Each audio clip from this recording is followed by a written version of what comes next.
Don't let the music fool you. This hasn't suddenly become a podcast about superhero movies. I'm Brett from Heinemann. On today's podcast, we're continuing our series of conversations with Cornelius Minor.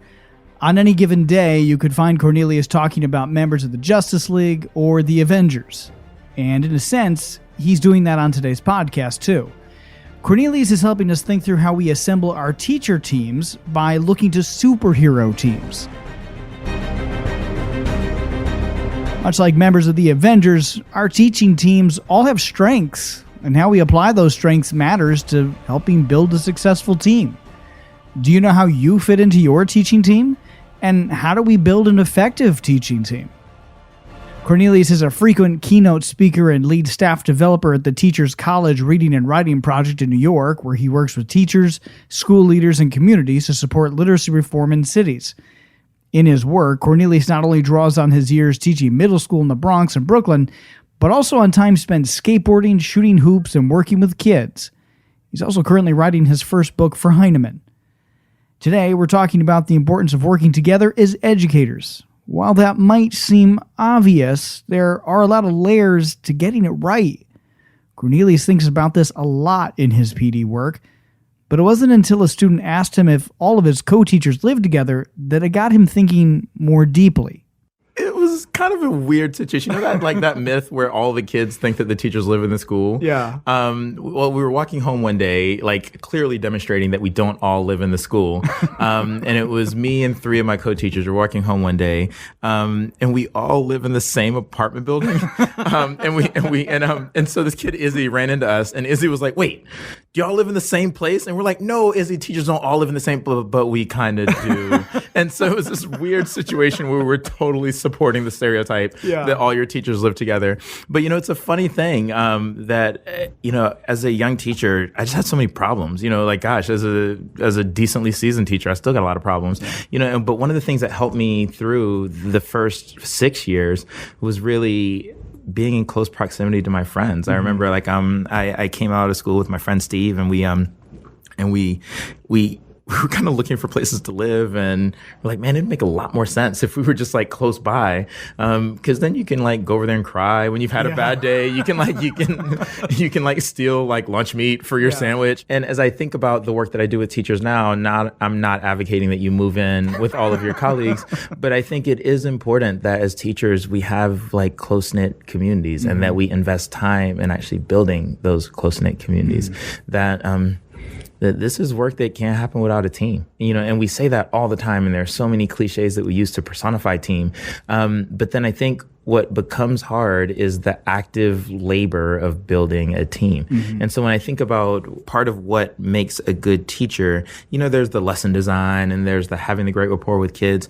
But I think one attribute that makes a great teacher is the ability to constitute a team. And so I've tried to kind of think about, when I go to talk to other teachers, how am I teaching them, yes, about curriculum, how am I teaching them about reading and writing, but also how am I leaving a little bit with them for how to build an effective team. And all of this for me is just kind of stuff that's fallen together when I look at my own team. Actually, it's now, more than 10 years later, and I still live next door to two of my co-teachers, and now we're raising children together, that I've got my kids and they go next door and they play with her kids. And that's an exciting thing to me. And so I think one of the first things that we have to do when we think about building team, identifying the things that we're really good at. So to kind of extend that Avengers metaphor, everybody knows their role, man. Yeah. You need the smart guy that's going to stay at the base and tell you where the bad guys are. And then you need the person who's going to go out and do all of the smashing, and you don't want to play both positions. You want somebody who can specialize. And so I think whenever I talk to teachers about building a team, one important thing is that initial honesty that you kind of say, I'm the one that's good at word study. For all of us, I got the word study, or I'm the one that's really good at thinking about how we're going to get kids to try big things in writing workshop. And so that every person kind of checks in with their thing. And so that's one thing I like to teach teachers. And so even when we sit in meetings or we're in staff development, I want to kind of ask or recruit from the group, what are our superpowers here? Yeah. Who's got the vocabulary? Who's got, the really cool, writing strategies? Who's got the math stuff? And then the second thing that I think is really, really important in building a team is designing your time. And that's kind of the annoying thing because none of us have any time. Yeah. None of us. Yeah. And so designing the time requires great sacrifice.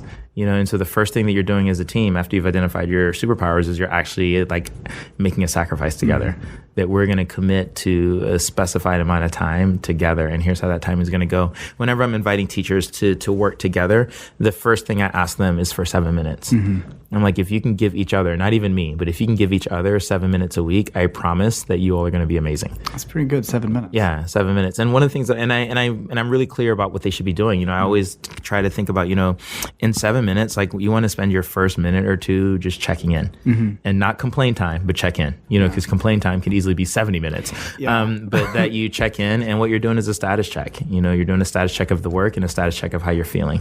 But that's really, really important. Like when you think about school buildings and how they work, sometimes like very rarely do people ever ask you like how you're doing, and then they stick around and listen. How can we put a safeguard there to say, when you're saying how you're doing, how do we keep that away from diving into complaining? Because that can easily shift. Yeah. And complaining is healthy. I complain a lot. So complaining. And you need to. Yeah. And complaining is really, really healthy. But in the 7 minutes time, what I ask them to do is the status check should be like nouns. Because once you get into verbs, you got to keep talking, but that the status check should be this. So this unit, noun, is going well. Okay.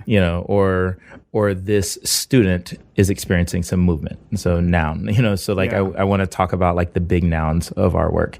Because when we start talking about the big verbs of our work, things get really tricky. Yeah. So this teaching, this word study, like that's when things get really tricky. And so to keep it just safe at 7 minutes, like I'm the first, just kind of check in, how are we doing? And then the rest of the 7 minute, we kind of check in and we just think about where's there space in the stuff that we've already planned, or in the stuff that I've planned that can assist, support further your check-in. And so if I name that, that this student is progressing, or if I name that I don't know if this student is making the progress that I want them to make, or if I name that this unit is going well, then somebody else in the circle can be like, oh, I've got something that can add to that unit, or oh, we've made something that can add to the unit. And one of the things that surprises me all the time is how much stuff I've got in my pockets that can help my friends. Yeah. That my friends will be talking about a thing and I'm like, oh, I got something like that in my pocket, or I got something like that on my iPad, and so, but that we take the time to actually listen, because if I don't listen, I don't know that I can share it. Yeah. And so, and really that's what the 7 minutes is about, is just like that quick status check. And then what do those of us in the circle, or those of us on the team, like what do we have in our pockets that can help? So not what can we make, because it'll take us more than 7 minutes to make. Right. When you look at teacher teams, we all do so much work that if we're just honest with each other about, hey, here's what I got that might help you. Yeah. Might not be perfect. You can tweak a little bit, but here's what I got. Yeah. And so that's kind of the recipe. So like I ask people, if you do that 7 minutes a week, you will find yourself infinitely better positioned to feel relaxed, to feel successful, to feel at ease in the job. And again, team helps, and we don't have to like invest a lot. The last thing I think about when I think about like team is then the longer stuff, and it's the interpersonal maintenance. So it's the happy hours after school, it's the baby showers, it's the I'm going to call you on a random Friday just to check up on you because you looked a little weird on Thursday. So it's all of that stuff. And what I ask is that like, and we try to kind of switch it up in a, I do it in a really deliberate way at first, but then when I work with teachers, as the relationships progress, they do it in a more organic way. After the first few professional development cycles, or after the first few like teacher meetings, I always ask, can you get somebody's number in the room and call them a week from now just to check up on them? Yeah. Like we just had a meeting about like word study. So a week from now, I want you to call your person and just ask them like how they're doing with the word study. Just like how you doing, like, or, and what's going to happen is they're going to talk about life. Yeah. And that's those longer conversations. Yeah. But those conversations mean so much. Yeah. They mean so much. And that somebody would think to call you, there are so many times where I wish somebody would call me and ask me, something. And you're shy to reach out, you've got this thing on your shoulders, but you don't know who to reach out to or how to reach out. So to have that invitation makes a huge difference. Yeah. And so to do that, and it's not a judgment thing, it's just like a we're reaching out thing. And what I've found is that usually if I orchestrate the first few, teachers will just organically start doing the others. And so if you're thinking about leadership in your own school building, one thing that you might do is like, hey, after we've done some professional study together, like everybody like check in on somebody else a week from today, but like plan who you're going to check in on. So like everybody, we're going to trade names, we're going to trade email addresses, but who you're checking in with a week from now, you check in with that person. and then it's the beginning of something big. Yeah. You know, like when I think about all of the professional progress that we celebrate, when I think about all of the heroes that we have, the social progress that we've made, all of it is on the back of like intimate partnerships. Yeah. That no one does anything alone. Absolutely. You know, for every hero, like there's a posse of friends in the back, you know, like really like looking out. Yeah. Avengers assemble. There it is. Yeah. So what are your superpowers? Let Cornelius know on Twitter. That's all we have time for on today's podcast. My thanks to Cornelius Minor for what has been an incredibly special series of podcasts. We hope to do more soon. If you have any suggestions for future conversations, let us know on Facebook or Twitter. And be sure to follow Cornelius on Twitter via @MrMinor. Also check out the other podcasts in this series. This was our 5th conversation of 5. There are 4 more on the Heinemann blog. We hope you'll listen to them. Be sure to subscribe for more podcasts and follow us on Facebook, Twitter, and Instagram. Plus, you can get a daily teacher tip right on your phone directly from Heinemann authors by downloading the Heinemann Teacher Tip app. All this and more on Heinemann.com. Thanks for listening.